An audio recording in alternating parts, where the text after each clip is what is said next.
Cries for help broke out on the afternoon of November 7th, and in early November, it happened on a school day where a former student was stabbed to death at LA City College, and the suspect is still at large. Now, campus officials are taking a close look at upgrading security and surveillance on the campus. Hello, everyone, and welcome to the Collegian Melting Pot. I'm your host, Abel Hapter-Georges. My guests today are Collegian reporters Henry Lopez, Alondra Lemos, and Robert Combs. We're going to be talking a little bit about what happened on campus, first-person perspectives from folks who were on campus, as well as what's next for the campus security and safety. Henry, I'm going to start with you. What exactly took place on that fateful day on campus, if you don't mind reviewing for us? Sure, not a problem. So early November of this year, there was a stabbing at the 800 block of North Heliotrope, which is a parking structure here at LA City College. As you mentioned before, it was a former student that was fatally stabbed. To this date, we're talking about, 22 calendar days here. Suspect has not been found. And that is, I think, a little bit alarming because, it is a college campus. There should be many people around. There should be some kind of surveillance happening where we could pinpoint to find the person responsible for this crime. Got it. Robert, you were there. What was the mood like on campus? Walk us through what it felt like being there in person. We were very anxious. I was in the music building and in a practice room. The teacher came and she was basically just, shepherding everybody into the recital hall, which is like a big room in the middle where you can lock the doors. And I was one of the last people to go in there. And I didn't even really understand what was happening, but, I could see that she was very worried. So I went in there and then it was like, oh no, we're under lockdown. And we had no idea what was happening. Everybody was afraid it was a shooter. And so we just hung out there in suspense for like 2 hours, and they were like putting big velvet, curtains over the windows just in case. And little by little, we found out it was a stabbing from people that had text message communication. But then I was able to talk to students afterwards. And for instance, one of the people that I take class with, his car was like parked right next to the body, and he couldn't even access his vehicle. So he had to take an Uber home. Yeah. So then, the police had just cordoned off the whole area for like the whole evening. He came back the next day, said it was like nothing had happened. So it was very intimidating. But deep down, I was thinking that it was probably something just very unfortunate. And Robert, did you see police? I did not, but another one member of my class did see police. She says that she saw camouflage uniform officers outside the parking lot. She was in her car taking a nap. And then got up to go to class, and then there were all these police everywhere, and in uniform, and it was apparently kind of scary for her. But did you receive any? If you don't mind me asking, and our listeners probably are curious, any counseling services following? Did you take advantage of any of the resources that the school provided? I have not, but one thing I will note is that I was following up with this story with the teachers, but I've not heard anything from anybody except one of my close teachers who just doesn't do administrative stuff. So anybody, I even had 2 people in the music department who do administrative work, and neither of them replied. So I think that there's a sort of if you need help, you kind of gotta get it yourself. But I think they're worried about their own butts. Alondra, that what Robert's sort of talking about is a little bit disheartening when it comes to the communications and updates since the incident. We know that you have potentially some information on some updates that have been made since then.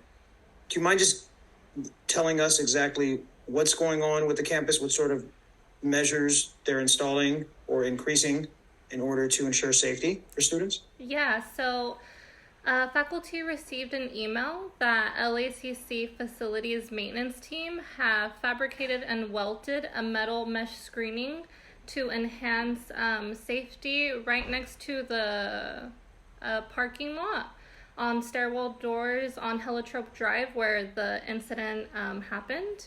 And so that's already finished. They also installed more campus lighting to provide a safe and well-lit path so people can walk through at night. And they also did a security camera update because apparently the cameras weren't working, the ones that they had there at the parking lot. So they have gotten some new cameras and they started installing them. So it should be complete by January 2023. And they'll continue putting cameras up until May 2023. And that's all we have for now. But this was an email sent directly to the faculty. As for the students, I didn't receive an email letting me know about these campus updates. And when you go online on the school website, you don't see anything in their press release or any news updates about this specific subject, which is something huge that happened on campus. So those are the updates that we have for now. Based on your knowledge, Alondra, are you surprised by the lack of communications with students specifically? Were you expecting something different? And how would you rate the communication levels on the day? I remember receiving text messages and emails in multiple languages, kind of all saying the same thing, but not really giving me direction on what's next. Yes. So I agree with you. I did receive multiple emails that same day that the incident happened. But after that, the only emails I received were if you were having mental health issues over the situation, like you can receive some type of counseling or they were having some type of outreach program. But other than that, they didn't really mention it. And I think it's because it's something so tragic that happened that they almost want to brush it off and just act like it didn't happen, because we haven't seen anything on the actual school website. The only places you can really find information is if you go on Google and you Google what happened, because other than that, we haven't received any updates on what they're doing on campus. And what it sounds like these issues have already been in place long before, the campus not being lit well. The fact that anyone can go into the parking structure when that's a campus parking lot, these are issues that have been going on. So now it seems like they're doing something about it, but only because someone was fatally stabbed. Henry, you mentioned earlier in your reporting and your review of the incident that the suspect is still at large. That's kind of the biggest takeaway here. Should students be concerned for their own safety if the suspect of a murder is still at large? I mean, I think Alondra brings up a good point of just these reports, these emails about, again, that didn't even go to students, it went to staff, which kind of, to me, makes it seem like staff is kind of on top of what needs to be updated and what doesn't need to be updated, and students are kind of out of the loop. But it seems to me like that, a stabbing is a stabbing. It's very serious. It's tragic. And it happened on our campus, and it brought to light how unprepared the campus is for the most basic kind of emergency and protection of their students. Yes, I'm glad these updates are going to happen.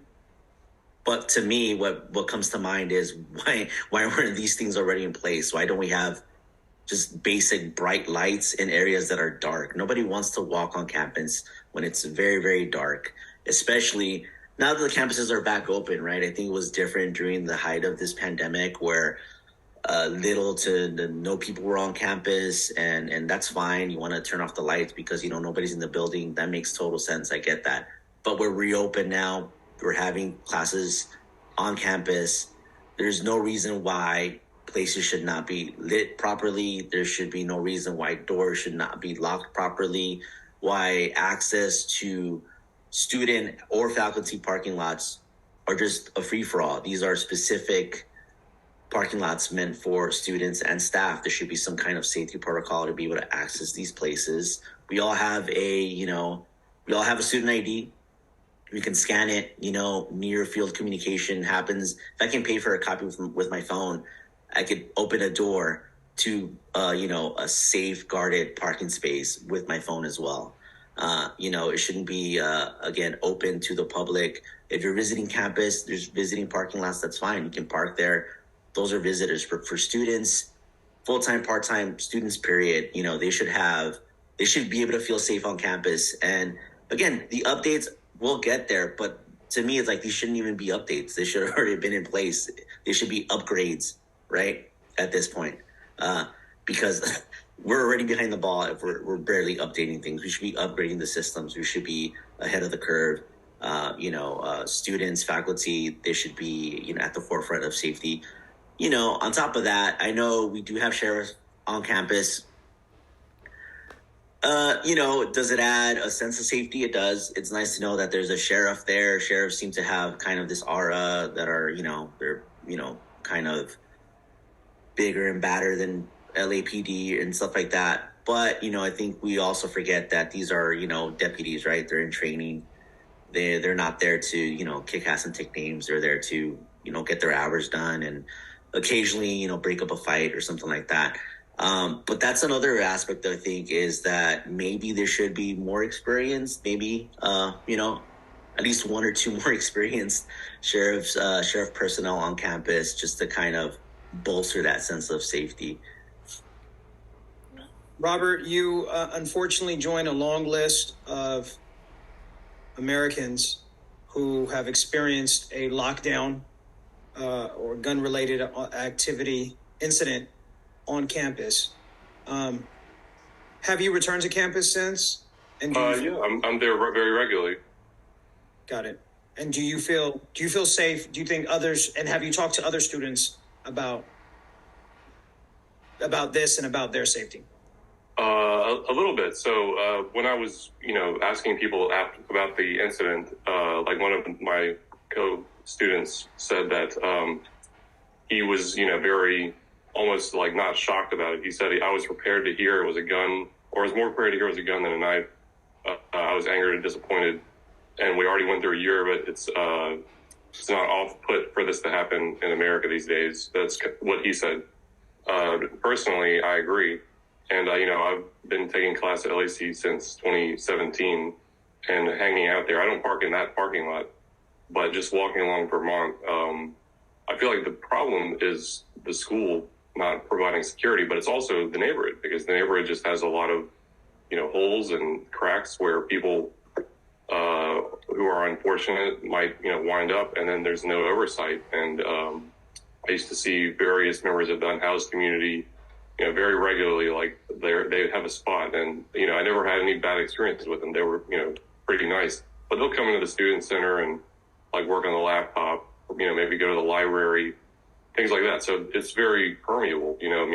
How can we make this more of a community issue so that we see it's not just, the campus, it's like, it's everybody. And we don't want to live in a fortress, but, we have to be able to come and go, I guess. That's my takeaway. Thank you so much for sharing and making it out of that experience. And we're so lucky to have you here to talk to us about it. And thank you, everyone, for offering thoughts and analysis. The story will continue to evolve, certainly, especially as campus administration looks for ways to address safety in the wake of this crime. You have been listening to Collegian Melting Pot, a broadcast arm of the LA Collegian, the student voice of LA City College since 1929. Thank you for listening. I'm your host, Abel Georges. My guests today have been Robert Combs, Henry Lopez, and Alondra Lemus. Goodbye for now. Thank you. All right, thank you.